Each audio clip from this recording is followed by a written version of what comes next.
мацнее духовно на волю Божию и добра ближних.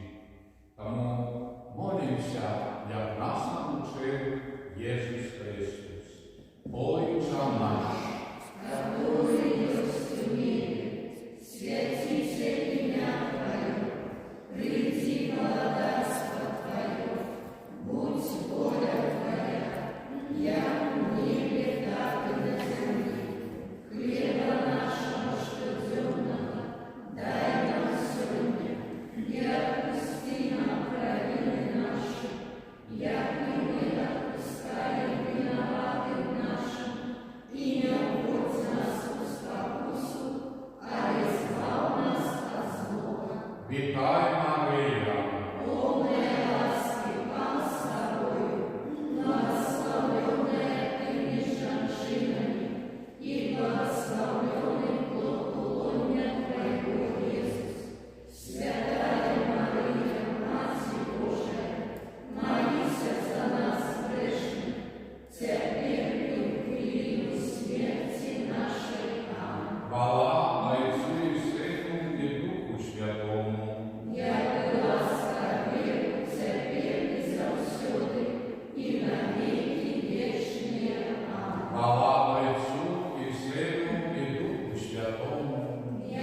молимся за всіх вас, за всіх, які тепер в ці хвилини звертаєтеся об Божому благословенні, менавіта до Отця Небесного.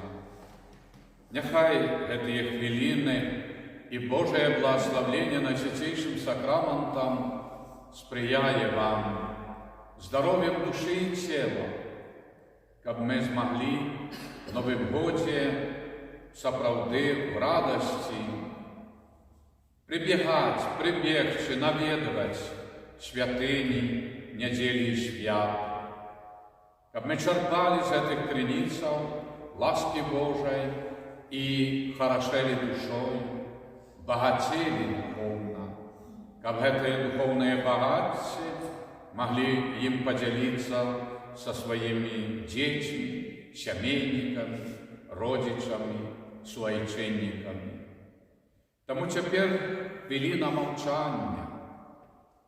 Клянчим перед Найсвятейшим сакраментом, перед Ісусом Христом, який все ведає. Єжу, благослови, Єжу, веди нас в наступному годі этой дорогою, якая менавіта веде до збавлення.